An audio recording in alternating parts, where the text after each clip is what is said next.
forefathers brought forth on this continent a new nation, conceived in liberty and dedicated to the proposition. Oh, no, I want to see how far you can go. How's that? Okay, Suzette, you're up next. I was just going to say, I don't think I can match that sound check. You're the winner, Steve.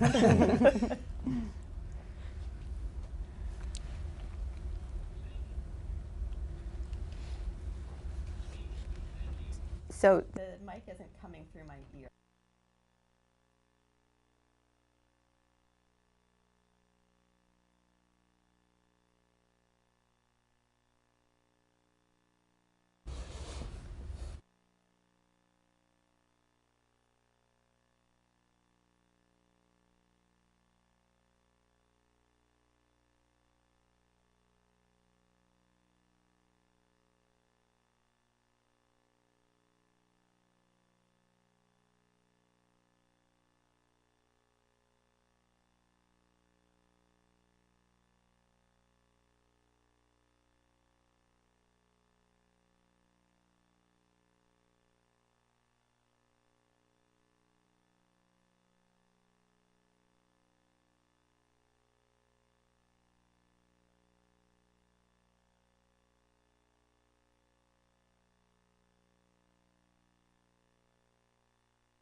Hi, I'm Rika Watanabe of Peaceboat, speaking from Tokyo, Japan.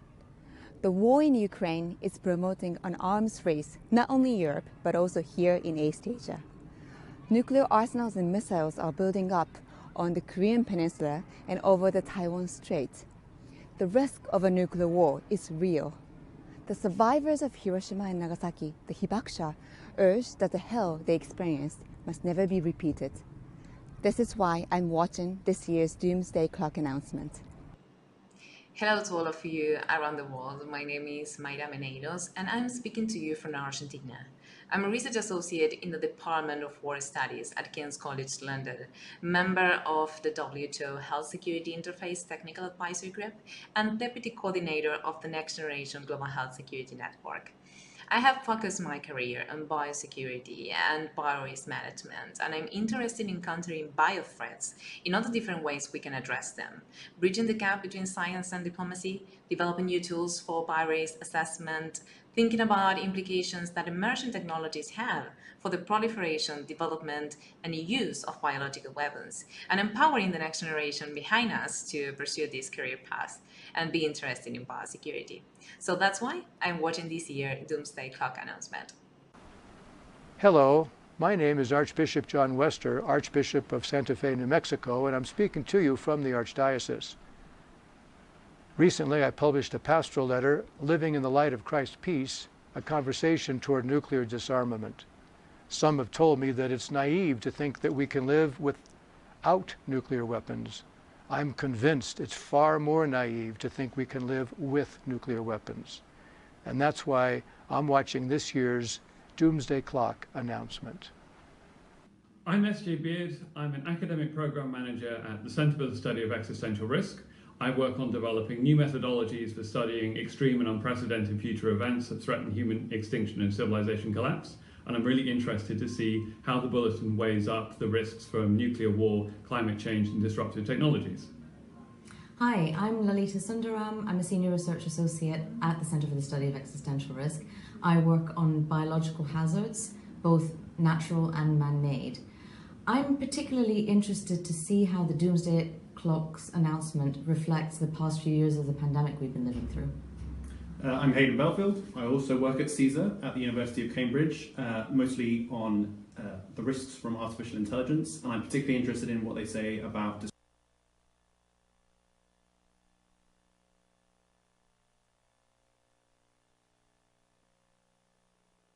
disruptive technologies. And that's why we'll be watching this year's Doomsday Clock update. Hi, my name is Camelia Forbes, and I'm a second-year master's student and president of the student body here at the University of Chicago Harris School of Public Policy.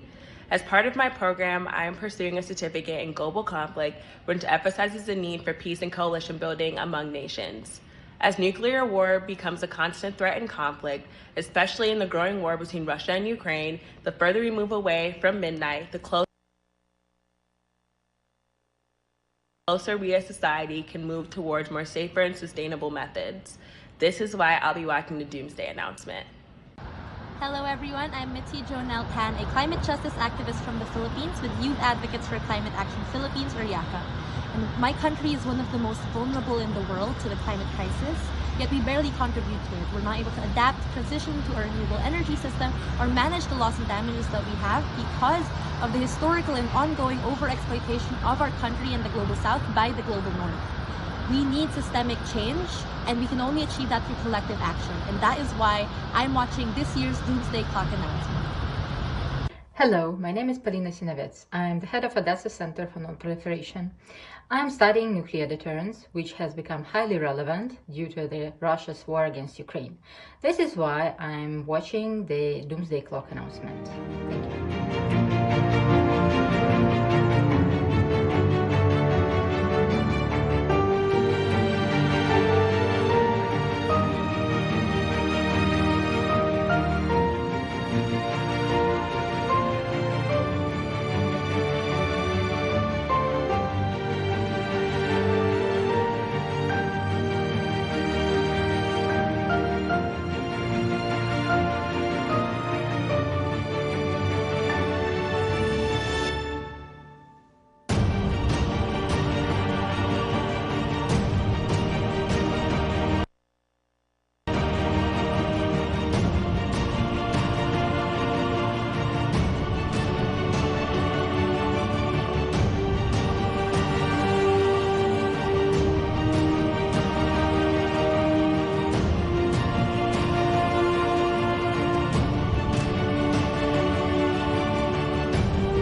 Good morning.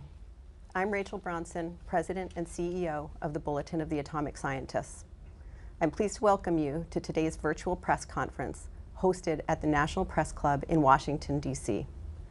I'd like to start by thanking President Mary Robinson and President Elbagdor Chakia of the Elders for joining us today. I would like to thank the Harris School of Public Policy at the University of Chicago for its ongoing partnership and for serving as the Bulletin's home institution. I would also like to thank our many supporters, foundations, corporations, and individuals from around the world who make opportunities like today possible. My colleagues and I join you this morning to update you on the 2023 time of the Doomsday Clock. The Science and Security Board of the Bulletin of the Atomic Scientists sets the Doomsday Clock each year to answer two important questions. Is humanity safer or at greater risk this year compared to last year?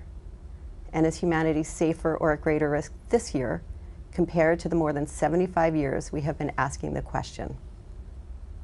The time on the Doomsday Clock represents the judgment of leading science and security experts about the threat to human existence, with a focus on man-made threats, nuclear risk, climate change, and new disruptive technologies, including biotechnologies. We at the Bulletin believe that because humans created these threats, we can reduce them. But doing so is not easy, nor has it ever been. And it requires serious work and global engagement at all levels of society.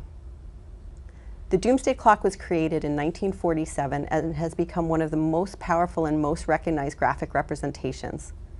Since its inception, the Bulletin's Doomsday Clock has been set closer and farther away from midnight. In 2020, we set the clock the closest it has ever been to midnight, at 100 seconds. It has been set as far away as 17 minutes to midnight at the end of the Cold War. The reasoning for why we set the time where we do can be found in our annual statement that accompanies our announcement and is available on our website. Today, the Bulletin of the Atomic Scientists is releasing its 2023 statement, which will be available shortly at thebulletin.org. Following the announcement of the time, we will proceed to hear from experts and world leaders about why we set the time where we did and what we can do about it. In 2020, when we first set the clock at 100 seconds to midnight, I stood before you and noted that the world had entered the realm of a 2-minute warning, a period when danger is high and the margin for error is low. I noted then that the moving of the clock closer to midnight moves us into a period that requires newfound vigilance and focus from leaders and citizens alike. The move from minutes to seconds emphasizes our proximity to midnight. When the Science and Security Board kept the clock at 100 seconds to midnight in January 2022, we called out Ukraine as a potential flashpoint in an increasingly tense international security environment. We noted that without swift and focused action, truly catastrophic events were more likely. And then when the clock stands at 100 seconds to midnight, the moment is both perilous and unsustainable. In February 2022, weeks after our announcement, our fears were borne out when Russia invaded Ukraine.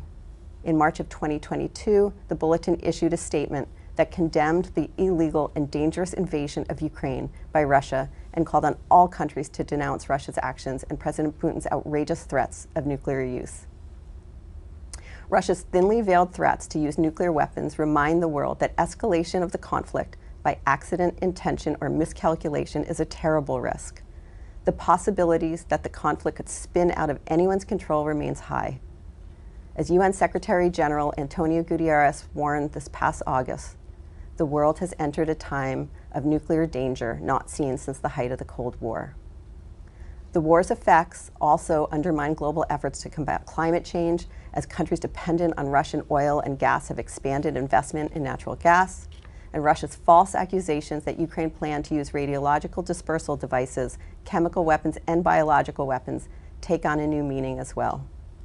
The continuing stream of disinformation about bioweapons laboratories in Ukraine raises concerns that Russia itself may be thinking of deploying such weapons. There is no clear path for forging a just peace that discourages future aggression under the shadow of nuclear threat. The US government, its NATO allies, and Ukraine have a multitude of channels for dialogue. We urge leaders to explore all of them to their fullest ability. With this in mind, we are releasing today's statement in English, Russian, and Ukrainian. It is the first time we have done this, and we hope it garners the attention it deserves in the capitals most affected. Joining us to reveal the 2023 time on the Doomsday Clock are Siegfried Hecker, Chair of the Bulletin's Board of Sponsors, Director Emeritus of the Los Alamos National Laboratory, and a Professor of Practice at Texas A&M University and the Middlebury Institute of International Studies at Monterey. Daniel Holtz, Co-Chair of the Science and Security Board, and a Professor in the Department of Physics and Astronomy and Astrophysics at the University of Chicago. Sharon Squassoni, Co-Chair of the Bulletin Science and Security Board, Research Professor at the Institute for International Science and Technology Policy at the Elliott School of International Affairs at the George Washington University. Mary Robinson, Chair of the Elders and former President of Ireland. Elbegdor Tsakia, Member of the Elders and former Prime Minister and President of Mongolia. Today, the members of the Science and Security Board moved the hands of the Doomsday Clock forward, largely, though not exclusively, because of the mounting dangers in the war in Ukraine. We moved the clock forward the closest it has ever been to midnight. It is now 90 seconds to midnight.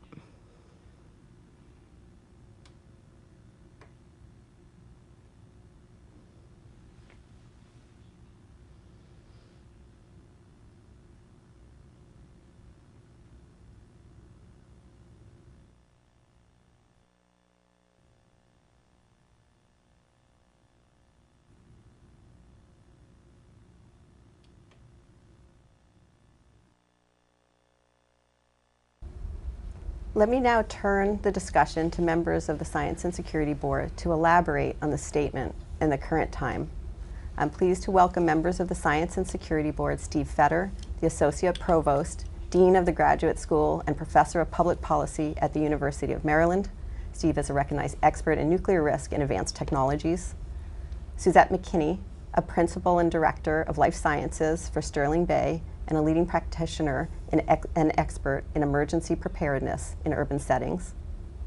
Shivan Kartha, a senior scientist at the Stockholm Environmental Institute, whose research and publications for the past 25 years have focused on technological options and policy strategies for addressing climate change. We will then turn to members of the elders, Mary Robinson and Elbegdor Sakia, to discuss how global leaders must respond to today's dangerous environment. Steve? Nuclear risks increased significantly last year, due largely to Russia's unprovoked invasion of Ukraine. Putin has repeatedly raised the specter of nuclear use. In launching the invasion, he warned that whoever tries to hinder us should know that Russia's response will be immediate and will lead to consequences you have never faced in your history. A few days later, he ordered Russia's nuclear forces to special combat duty. In announcing the annexation of Ukrainian territories in September, Putin declared that he would defend them with all weapon systems available to us. This is not a bluff. And in case anyone missed the reference to nuclear weapons, he mentioned that Hiroshima and Nagasaki had set a precedent. These nuclear threats were intended to deter direct involvement by the United States and NATO. And the US and NATO have avoided direct conflict. But as careful as the US and NATO might be, the possibility of nuclear use cannot be discounted. Accidents, mistakes, and miscalculations could lead to unintended escalation. And Putin might deliberately escalate if faced with the prospect of defeat, if Russian forces were being pushed out of Ukrainian territory. Putin has given no indication that he's willing to accept defeat. Despite repeated military setbacks, Russia has pressed on with increasingly desperate tactics and aggressive tactics, including reckless attacks on nuclear power facilities and indiscriminate assaults on civilians and infrastructure. Although a nuclear attack would serve no military purpose and would make Russia a pariah, an international pariah, and turn Russia and India against Russia, he might make desperate moves if no other options are available that he regards as acceptable. But even if nuclear use is avoided in Ukraine, the war has challenged the nuclear order, the system of agreements and understandings that have been constructed over 6 decades to limit the dangers of nuclear weapons. Russia refuses even to discuss a resumption of inspections under the New START Treaty. And that treaty, which is the only remaining agreement that limits US and Russian nuclear weapons, will expire in 2026. It will take years to negotiate a successor treaty, but it's difficult to imagine making progress in the current political environment. Russia violated the Budapest Memorandum, under which Ukraine relinquished nuclear weapons in exchange for guarantees that Russia would respect its sovereignty and territorial integrity and refrain from the threat or use of force. If Russia prevails in Ukraine, other non-nuclear countries may conclude that they can't be defended from attack against nuclear-armed adversaries, and that could undermine the non-proliferation regime and fuel a new round of proliferation. The impact of disruptive technologies is on full display in the war in Ukraine, from high-tech US weapons to simple but destructive Iranian drones. The expansion of commercial imaging satellites has provided Ukraine with valuable information on Russian troop movements. Russia has increased its control of the press in efforts to spread disinformation, but virtual private networks and Starlink satellites have kept some Russians and Ukrainians connected to the uncensored internet. Although Starlink successfully resisted repeated Russian cyber attacks, this prompted threats by Russia to destroy the satellites, a threat made credible by tests of anti-satellite weapons by Russia. Looking beyond Russia, we see other reasons for concern. Efforts to resurrect the Joint Comprehensive Plan of Action are stalled, and Iran continues to increase enrichment levels in its stockpiles of enriched uranium. Efforts to constrain the North Korean nuclear threat are moribund. North Korea fired more missiles last year than in any previous year, including a next-generation ICBM and a flight test over Japan. And many are anticipating a resumption of nuclear testing. The Chinese nuclear arsenal is rapidly expanding, with more than 300 missile silos under construction. Some believe that China is developing a force comparable to that of the United States and Russia, perhaps to deter the U.S. from aiding in the defense of Taiwan. The United States, Russia, and China are all developing large-scale programs to modernize their nuclear forces and are developing hypersonic weapons, setting the stage for a three-way arms race. And India and Pakistan continue to expand and modernize their nuclear arsenals. Thus, from almost every perspective, the risk of nuclear catastrophe is higher today than last year. Thank you, Steve. Suzette? Good morning. I'm honored to be with you today to speak with you about the state of biological threats as seen by our expert members and the considerations with respect to biological threats that contributed to the movement of the Doomsday Clock to 90 seconds to midnight. We should all continue to be aware that the threat that biological agents pose to American society as well as the international community. The existing biological threats landscape makes clear that the international community needs to improve its ability to prevent disease outbreaks, to detect them quickly when they occur, and to respond effectively to limit their scope. Nearly 3 years after the onset of the COVID-19 pandemic, the world continues to experience the fallout from this disease with no clear end in sight, despite hundreds of millions of dollars that have been spent globally to combat the devastating effects of this disease.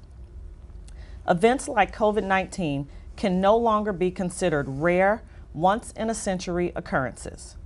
The total number and diversity of infectious disease outbreaks has increased significantly over the last 40 years, with more than half caused by zoonotic diseases.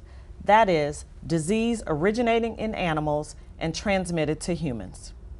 As such, zoonoses put the human population at significant risk for pandemics, and the world's ability to predict which of these viruses and microbes are most likely to cause human disease is woefully inadequate.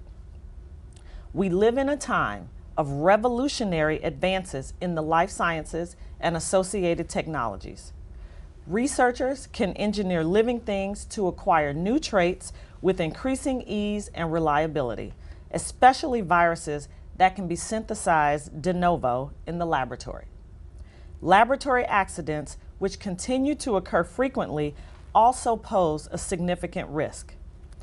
The opportunity for human error, coupled with issues with comprehensive governmental oversight and confusion about lab safety requirements, escalate these risks. Oversight regimes, strategies for risk assessment and risk mitigation, and the establishment of agreed-upon norms for scientific pursuit lag further and further behind as biological science and technology advance faster and faster. On the international front, Russia, North Korea, and Iran all continue to maintain biological weapons programs or the ability to research and develop biological weapons for offensive use. The risk that Russia will deploy biological weapons against Ukraine continues to escalate as conditions there become more and more chaotic. This is undoubtedly an existential threat to humanity. No matter the potential source, whether natural, accidental, or intentional, there are steps that national leaders can take to reduce catastrophic biological risks. Every country must make greater investments in public health. Every country should eliminate biological weapons and dismantle programs producing them. And all countries can vastly improve the world's ability to identify outbreaks before they become epidemics and pandemics if they invest in disease surveillance systems, share data, analytics, and intelligence on biological events, and develop the ability to identify and attribute biological events quickly. Disease knows no boundaries. Debilitating illness, widespread death, and disease-induced disaster can be avoided if countries around the world cooperate on global health emergency strategies and make investments in science, technology, research, and development in the biosecurity sector. Thank you. Shivan? Thank you, Rachel. Dealing with climate change calls for faith in the notion of global cooperation and in those institutions of multilateral governance that are meant to bring countries together. The invasion of Ukraine, as any war does, has opened up a geopolitical fissure, weakening the global will to cooperate and undermining confidence in the durability or even the feasibility of the broad-based multilateral cooperation that climate change demands. Russia is only second to the United States in global production of both oil and gas. Consequently, the invasion of Ukraine has sparked a rush to establish independence from Russian energy supplies, particularly in the European Union. From the standpoint of climate change, this has contributed to two countervailing dynamics. First, the elevated energy prices have spurred investment in renewables and motivated countries to put policies in place to support renewables. The International Energy Agency now projects that wind and solar energy will approach 20% of global power generation 5 years from now, with China installing nearly half of that new renewable capacity. At the same time, however, high natural gas prices have driven a frenzied push to develop new natural gas supplies, spurring investment in new gas production and export infrastructure in the United States, the EU, Africa, and elsewhere, largely financed by major oil and gas transnationals and investment firms. This private capital continues to flow into developing new fossil fuel resources, even while public finance is facing rising pressure to pull out.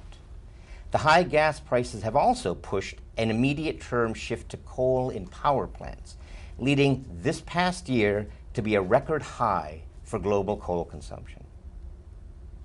Notwithstanding these two pressures, both of which should in principle reduce demand for Russian gas, Russia was on course in 2022 to earn considerably more than the previous year from its oil and gas exports, largely owing to European demand.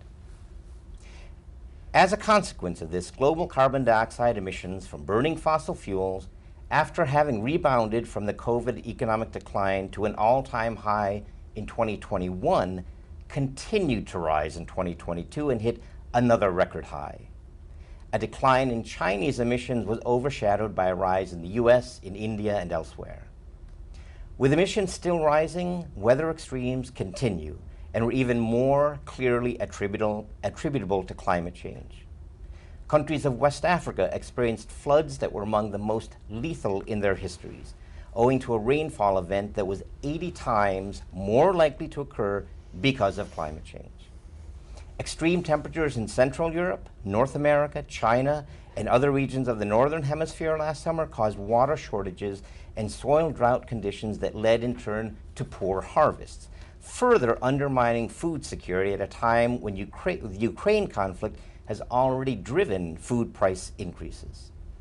Pakistan faced this year's most dramatic sign of our increasingly volatile climate.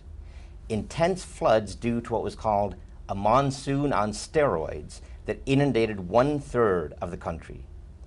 The flooding was described as the worst in the country's history, affecting 33 million people directly and unleashing cascading effects, including a major crop failure, an epidemic of waterborne diseases, and the destruction of infrastructure, homes, livestock, and livelihoods. Against the backdrop of this year's climate-related tragedies, the UN climate regime took a promising step forward at its annual negotiations in Sharm el-Sheikh, Egypt. The parties at the UN Climate Conference reached a compromise agreement to create a fund to support poor and vulnerable countries in addressing the mounting toll from climate change. To reach the intended goal, the cooperation that led to this agreement needs to continue in the coming year, when countries take up the question of actually contributing money to the fund. Countries were unable, however, to adopt a formal decision to agree to phase out fossil fuels. And even more disappointingly, they did essentially nothing to assure that previous commitments to reach net zero greenhouse gas emissions would actually be fulfilled. Thank you. President Robinson, how do we respond? Well, thank you, Rachel, and thank you to the eminent speakers who have preceded me. It is a privilege to be back in Washington for this year's unveiling of the Doomsday Clock. And I'm very glad to be joined by President Elbegdorch. He's the newest member of the Elders and our first Asian former head of state. And he brings a valuable perspective on geopolitics, on promoting nuclear disarmament, which his country has done, and tackling climate change in global multilateral fora. And we'll hear from him shortly on the issues of the nuclear threat and the war in Ukraine. The challenges outlined by today's announcement by the Bulletin of the atomic scientists could not be more global in nature. No one country can tackle them on their own, no matter how large their population, how strong their economy, or how feared their military. 3 years ago, in January 2020, like you, Rachel, I stood here when the hands of the clock were moved to 100 seconds to midnight. I said at that time, we are faced by a gathering storm of extinction-level consequences, and time is running out. Little did I know then that the gathering storm of threats would also include the devastating COVID-19 pandemic, the consequences of which we're still facing today, and the illegal invasion of a sovereign state by a nuclear-armed permanent member of the UN Security Council. This, together with the acceleration of the climate crisis, explains why the clock has now been moved even closer to midnight. The threats are even more acute and the failures of leadership even more damning. We live today in a world of interlocking crises, each illustrating the unwillingness of leaders to act in the true long-term interests of their people. The climate crisis, nuclear proliferation, and pandemics all demand a crisis mindset from leaders. We need urgent multilateral action and bold ethical leadership. Frankly, we're not seeing it.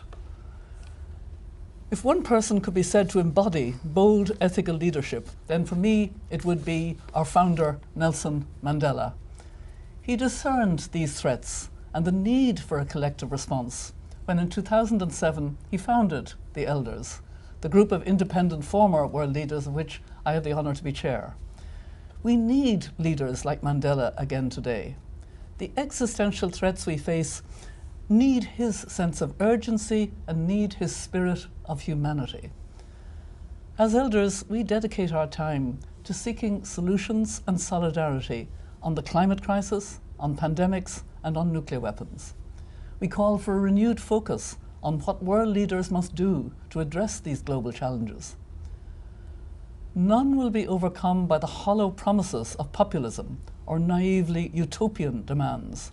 They require hard, practical choices and a long-term commitment of resources and political capital. alongside some immediate steps decision makers can take in the months ahead. Well, there have been some recent signs of progress, and there was mention of loss and damage, an agreement at the COP, but a lack of other agreements. Lasting change will only come when states actually deliver upon and implement their commitments. The United States and other G7 countries need to be held to their pledge to end all inefficient fossil fuel subsidies by 2025 and lead the world in accelerating the transition to net zero. At the same time, the international finance institutions, including the World Bank and the International Monetary Fund, need to be re-engineered to help raise the trillions of dollars needed to support vulnerable countries and tackle the climate crisis, as proposed under the Bridgetown Initiative by Barbados's Prime Minister Mia Mottley. Equity and solidarity must also be the hallmarks of the world's continuing response to COVID-19 and efforts to prevent and prepare for future pandemics. Strong political leadership is required from heads of state and governments to implement the recommendations of recent independent panels into COVID-19. This should include supporting and strengthening the World Health Organization and a concerted push for a new pandemic treaty to address systemic barriers to equitable access to vaccines, diagnostics and therapeutics, underpinned by significant financial investment. This is a daunting global agenda that demands urgent action if the hands of the Doomsday Clock are not to tick down remorselessly to midnight itself. World leaders must seize the initiative and must deliver for their people. And whilst these challenges may seem insurmountable, we have no choice but to act. As Nelson Mandela himself said, it always seems impossible until it is done. Thank you. Thank you. President Al-Baghdorsh. Thank you, President Robinson, Rachel, and other speakers. I came from Mongolia, and I'm wholeheartedly honored to be here to participate in this profoundly important event today. You know, I remember my childhood. I lived in Mongolia in a remote herdsman village.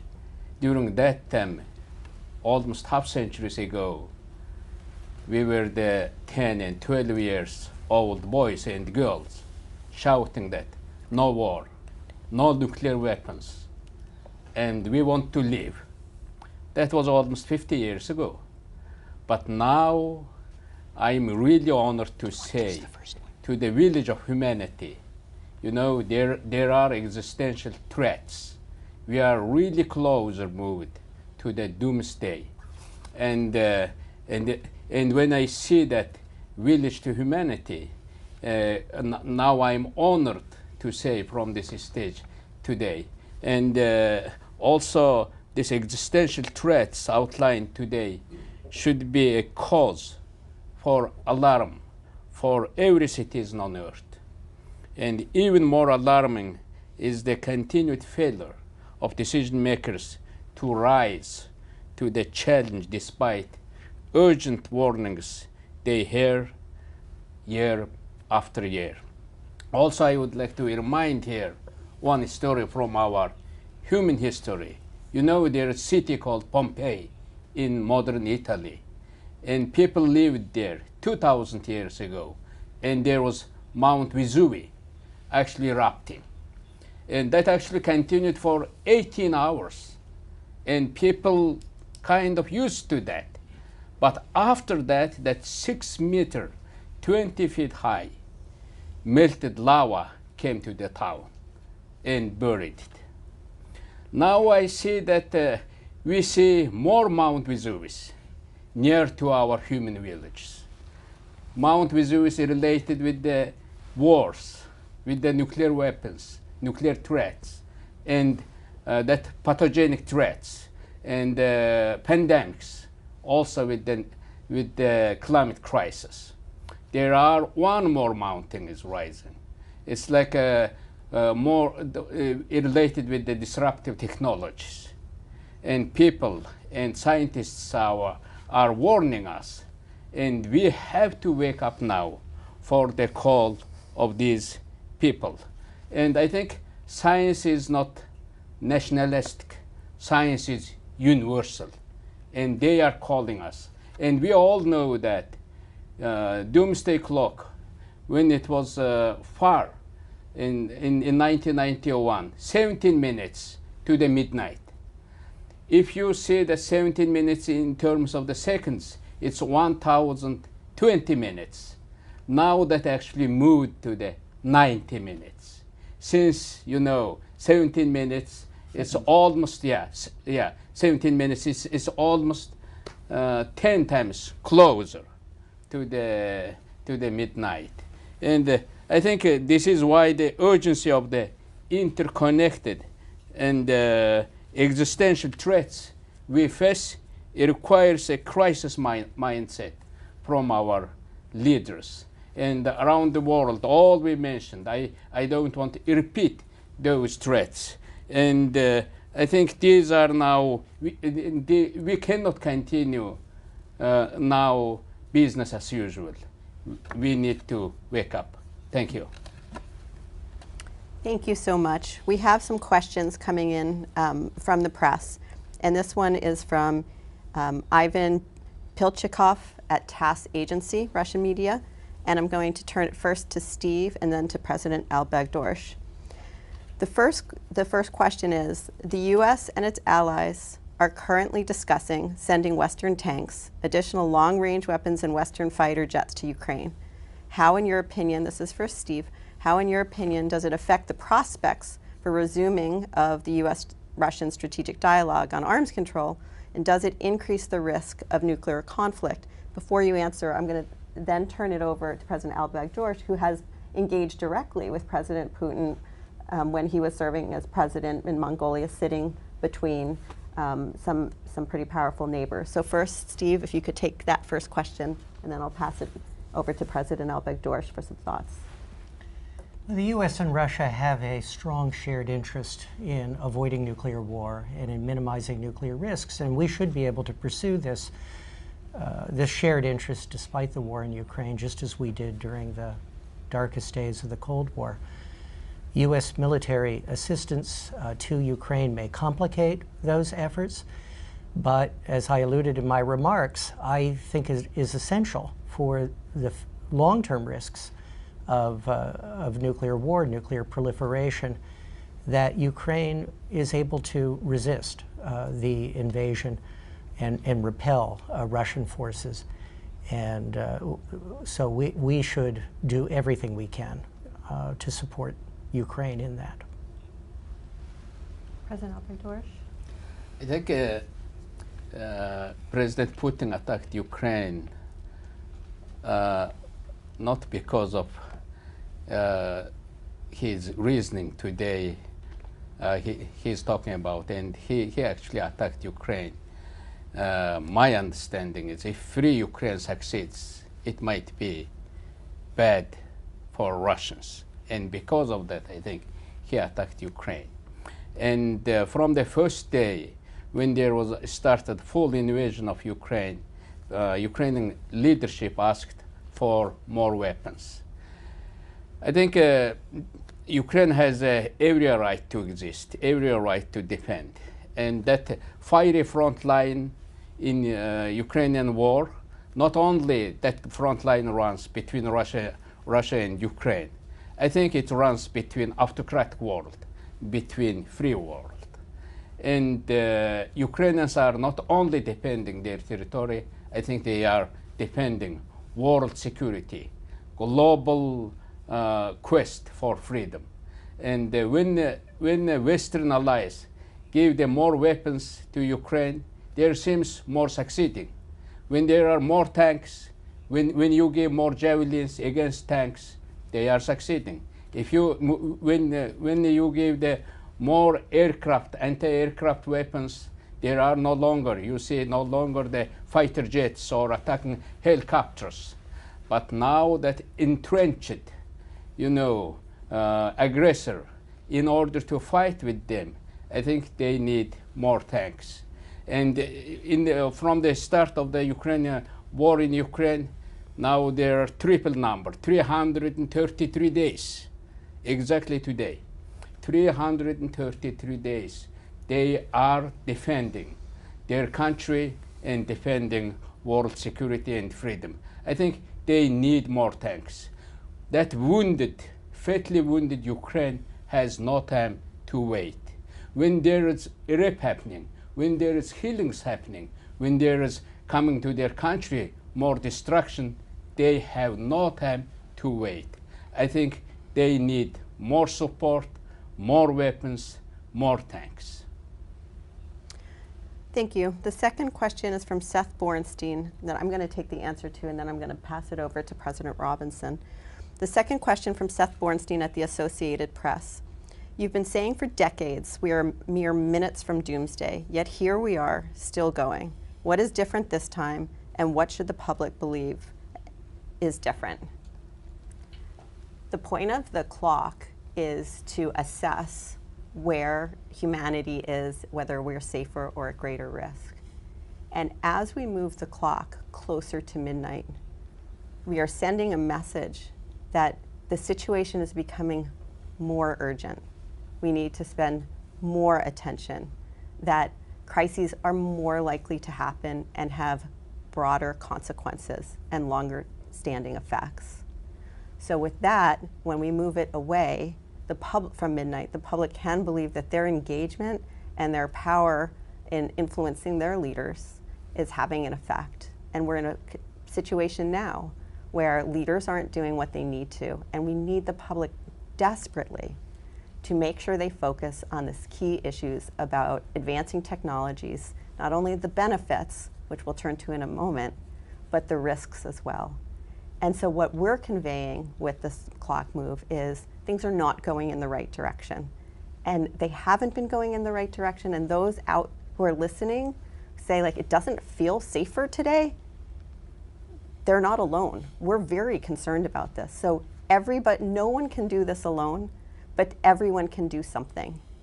And with that, we hope that the moving of the clock, as we assess where the threats are, is a motivator that we all need to pay attention to these key issues. So with that, I'd like to turn it to President Robinson about what world leaders can do and whether you see this moment as more urgent as we do when we set the clock. Very much so, Rachel. The Bulletin of Atomic Sciences has done its job. It's provided us with the evidence-based reason why we are now 90 seconds from midnight, the closest the Doomsday Clock has ever been to midnight. Wake up, leaders. And that's the call. And that's why the elders are urging a crisis mind to deal with the multiple crises, the nuclear crisis, the climate and biodiversity crisis, the pandemic crisis. And we actually know what to do in each of those.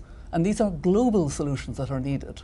We need longer-term vision on the part of leaders. We need to, to find a way to really understand that we're talking about humanity. In many ways, these years leading up to 2030, from a climate and biodiversity perspective, are probably the most important years in human history.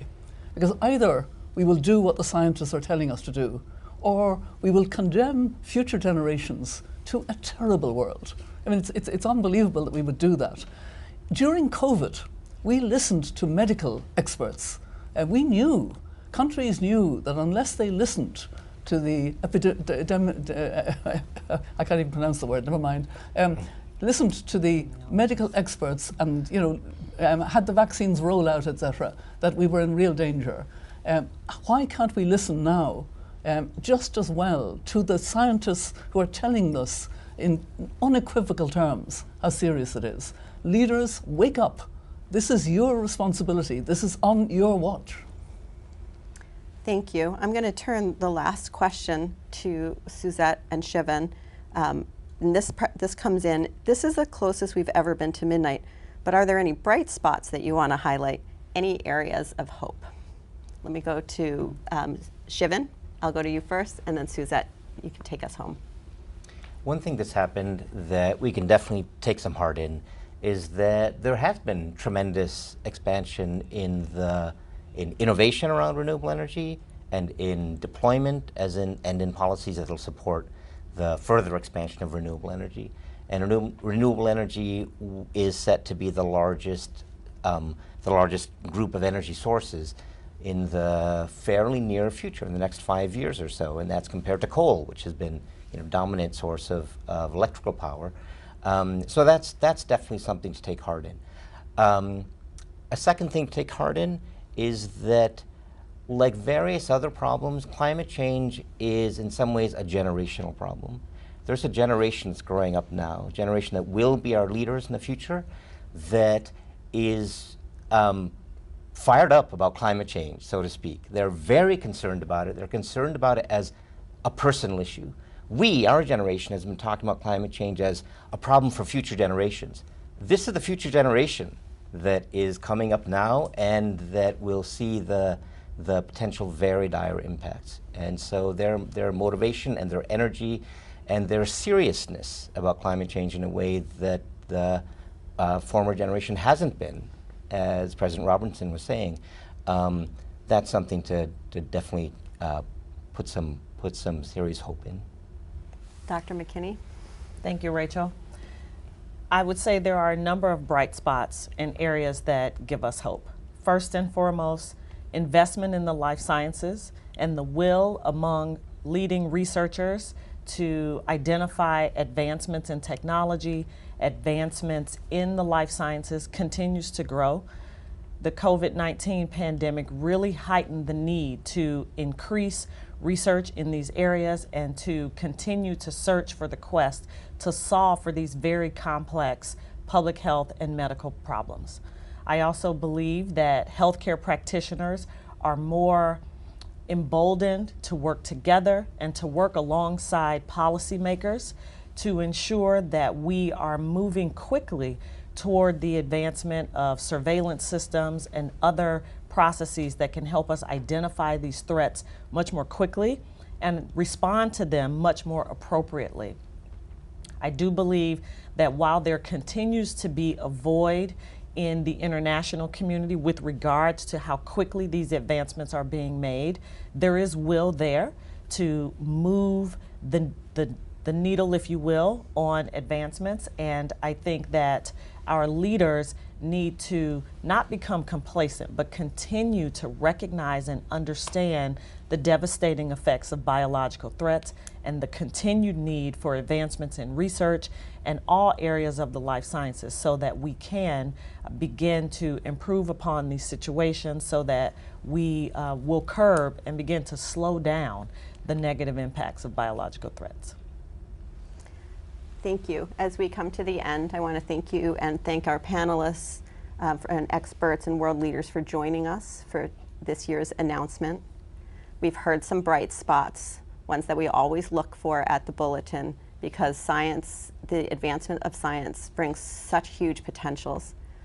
But if we don't figure out how to manage the risks associated with them, it's the risks that will lead us rather than the benefits. And right now, as we heard from President Robinson, Chairman of the Elders, the time is urgent. We really do need creative and bold leadership, ethical, moral, political leadership. We need the scientists around the world to keep working with us and pointing out where the opportunities and threats are. And we need all of you to do what you can at the local level to help make sure that you're doing your part and that your leaders are hearing from you that time is of the essence. So with the Doomsday Clock now, thoughtfully and intentionally, at 90 seconds to midnight, there really is no time to waste. Thank you for joining us for this year's announcement. We are adjourned.